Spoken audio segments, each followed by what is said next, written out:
Second grade polity का एक बेहद शानदार टॉपिक, राजस्थान राज्य विधिक सेवा प्राधिकरण।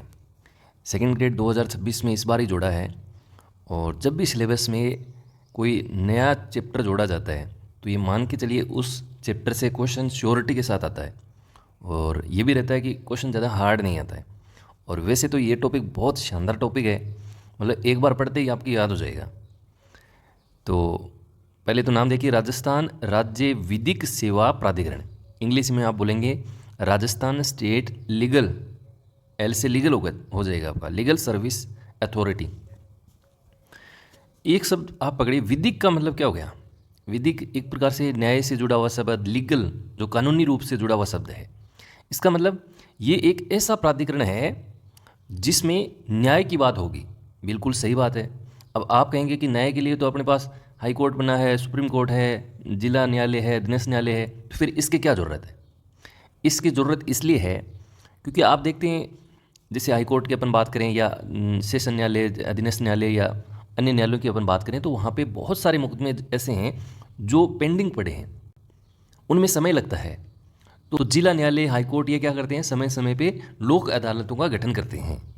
ये लोक अदालतें एक विशेष अभियान होता है जो आपके 3 महीने का भी हो सकता है, 3 सप्ताह का भी हो सकता है। और इनका उद्देश्य क्या होता है कि छोटे मोटे यदि कोई केस हैं तो उनको आपसी सलाह से या समझौते से निपटा लिया जाए, और जो भी निर्णय होगा वो अंतिम निर्णय होगा। इसका दूसरा उद्देश्य ये भी रहता है कि जैसे कोई गरीब वर्ग का कोई आदमी है, कोई दिव्यांग है, कोई बहुत ज़्यादा उसकी कंडीशन जो है कमज़ोर है, वकील नहीं कर पाता है, तो यहाँ पे क्या होता है, कोई पैसा नहीं लगता है, किसी प्रकार के एविडेंस को साबित करने के लिए कुछ भी नहीं लगता है।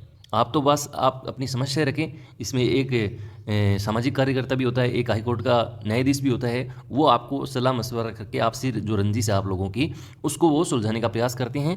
और जो भी यहाँ पे निर्णय रहता है वो अंतिम निर्णय होता है। तो मतलब क्या हुआ इससे, मतलब ये हुआ कि आपको जिला न्यायालय के अंदर या कोर्ट के अंदर जाना ही नहीं पड़ा। उससे पहले ही जो है ये छोटी मोटी समस्याएं और ये आपकी सोल्व हो गई। और इससे गवर्नमेंट को क्या फ़ायदा हुआ, इससे कोर्ट को क्या फ़ायदा हुआ, तो इससे कोर्ट को ये फ़ायदा हुआ कि छोटे मोटे केस कोर्ट तक पहुँचे नहीं और समय नहीं लगता। तो इस तरह से ये एक अथॉरिटी है, राजस्थान राज्य विधिक सेवा प्राधिकरण, जिसको अपन शॉर्ट में रालसा कहते हैं। आगे बात समझ में, जैसे अभी एसआई का एग्जाम हुआ तो उसमें सीधा ऊपर का क्वेश्चन था कि रालसा भारत के संविधान के किस अनुच्छेद का परिणाम है। जैसे अपन आरटी 2011 पढ़ते हैं राजस्थान वाली, तो अपन कहते हैं कि ना कि ये आरटी 2009 की धारा 38 का परिणाम है।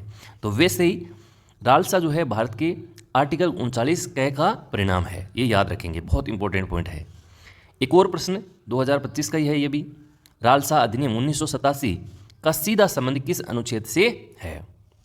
तो इसका संबंध किससे है, 39 से कैसे, यानी ये एक्ट कौन सा है, 1987 का है। आइए अपन इसको शॉर्ट में समेटने का प्रयास करते हैं और मेन बातें जहाँ से आपके क्वेश्चन बनने की पूरी पॉसिबिलिटी रहती है। पहला पॉइंट, इस पहले पॉइंट से आपके प्रश्न जो है बन सकता है। जैसे राजस्थान, या इसको मैं अब बार बार पूरी शब्द न लिखे, मैं सीधा रालसा बोलूँगा। तो रालसा का गठन भारत के विधिक सेवा प्राधिकरण एक्ट 1987 के तहत हुआ और भारत में ये लागू हुआ था 9 नवंबर 1995 को। तो एक तो बात ये ध्यान रखनी है कि विधिक सेवा प्राधिकरण एक्ट कौन सा है, 1987 का है। भारत वाला बिल्कुल याद नहीं रहे तो कोई दिक्कत नहीं है, लेकिन राजस्थान में ये 7 अप्रैल 1998 को ये लागू हुआ, ये ध्यान रखना है, प्रभावी हुआ, कार्य करना प्रारंभ कर दिया। रालसा का गठन संविधान के भाग 4 के आर्टिकल 39 क के तहत 42वें संविधान संशोधन 1976 के द्वारा जोड़ा गया। देखो 39 क लिखा है ना, क ख ग या 1 2 3 ऐसे लिखे होते हैं, इसका मतलब वो संविधान में जोड़े जाते हैं। तो ये भी 1976 वाला जो संविधान संशोधन था, कौन सा, 42वां, तो इसके द्वारा ये जोड़ा गया। देखिए 2 संविधान संशोधन है, एक तो 42वां और एक आपका 44वां। 42वें संविधान संशोधन में अधिकतर चीज़ें जोड़ी गई हैं, और लास्ट में देखो इन दोनों को आप काउंट करेंगे, 4 और 2 6 होता है, तो ये होता है 1976 में। और 44वें संविधान संशोधन, इसमें चीज़ें हटाई गई हैं। तो ये कब हुआ था, तो ये 4 4 कितने हो गए, 8, 1978। तो ऐसा थोड़ा सा ट्रिकी अंदाज में इसको हमेशा याद रखिए, ठीक है। इसके बाद आगे देखिए, अब 39 क में जोड़ी गई हैं, तो 39 क में है क्या, इसको समझिए। निःशुल्क न्याय एवं विधिक सहायता के लिए लोक अदालतों का आयोजन किया जाए। निःशुल्क न्याय, मतलब ऐसा न्याय जिसमें किसी प्रकार का जो है पैसा आपका खर्च नहीं हो, ना वकील का हो, ना आपका वहाँ पे कोई भी अन्य जो खर्च होते हैं स्टाम्प पेपर का, कुछ भी जो खर्च है यहाँ पे नहीं होता है। और विधिक सहायता यानी लीगली जो हेल्प आप चाहते हैं वो आपको पूरी तरीके से दी जाएगी, और इसके लिए आपके लोक अदालतों का आयोजन किया जाएगा। इसका आदर्श वाक्य है जो पूछा जा सकता है, क्या है? सभी के लिए न्याय तक पहुँच। तो ये आपका पहला पॉइंट है जिसमें जो जैसे लोक अदालतों का गठन के लिए कौन सा अनुच्छेद है, राजस्थान में कब पर प्रभावी हुआ, कौन से एक्ट के तहत ये कार्य कर रहा है, तो ये सारी चीज़ें आपको पहले पॉइंट में ध्यान में रखनी है। आगे बढ़िए, और दूसरे पॉइंट में मैंने लिखा है लोक अदालत के बारे में। हालांकि मैंने आपको बता दिया कि लोक अदालत क्या होती है, तो एक बार दोबारा समझिए कि न्यायालयों में लंबित विवाद या मुकदमों को प्रस्तुत करने से पूर्व विवादों को राजीनामे या समझौते से निपटाना। बहुत सारे केस जो है पेंडिंग पड़े हैं, तो कोई ऐसी अदालत हो जिसमें ये केस जो है समझौते, आपसी समझौते के तहत या राजीनामे से वो सुलह हो जाए, तो इसके लिए लोक अदालतों का गठन किया जाता है। इसी उद्देश्य से high court, supreme court, district court ये स्वयं जो है जिला अदालतों का आयोजन करती हैं। तो ये एक अभियान की तरह चलता है, और इसमें लोक अदालतों में बहुत सारे अभियान चलते हैं, जैसे न्याय रोसाती, सर्जन की सुरक्षा, आशा प्रोग्राम चलता है।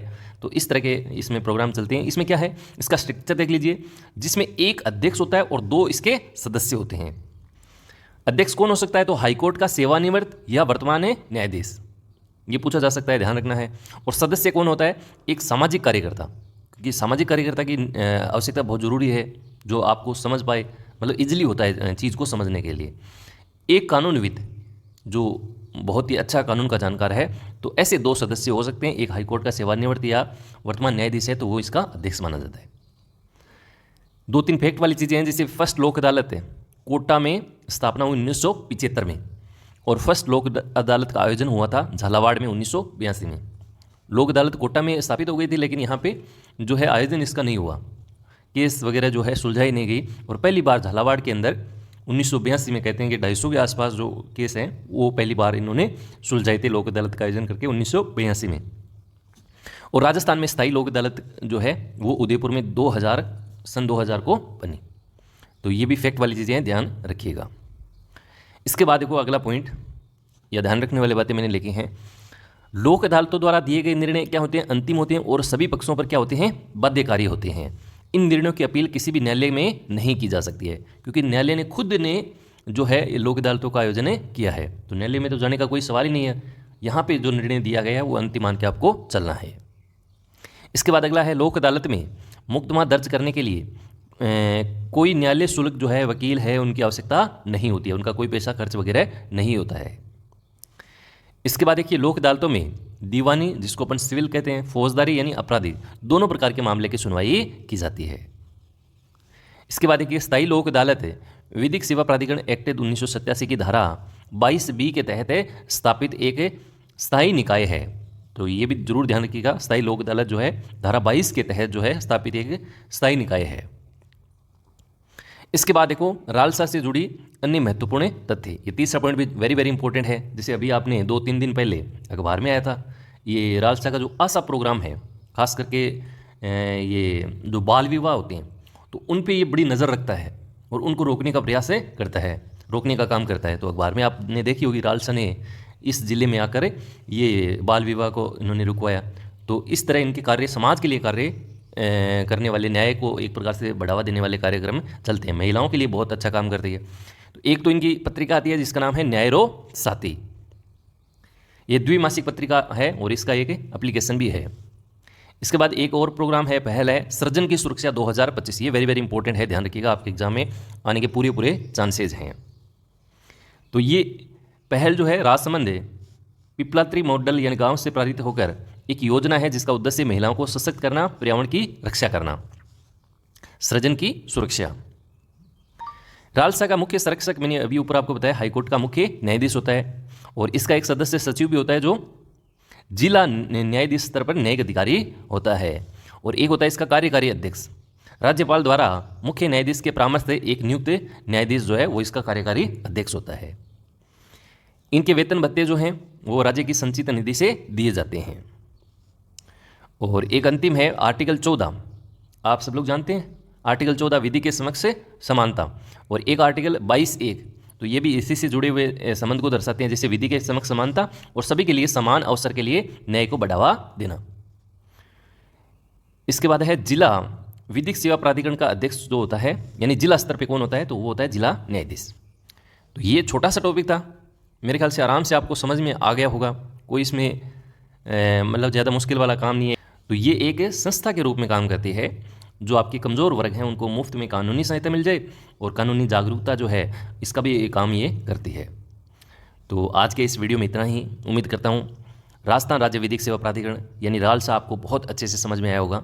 अब आपने खुद ने कोई नोट्स बना रखे हैं, कोई मैगजीन है आपके पास, तो एक बार उसको पढ़ लीजिएगा। बाकी टू द पॉइंट चीज़ें जो हैं वो यही हैं, इतना समझ के जाते हैं तो आप पिछड़ेंगे नहीं। आई होप आज की क्लास आपको अच्छे से समझ आई होगी। फिर एक नए वीडियो के साथ, नए टॉपिक के साथ दोबारा आपसे रूबरू होंगे। तब तक के लिए नमस्कार, जय हिंद, जय भारत।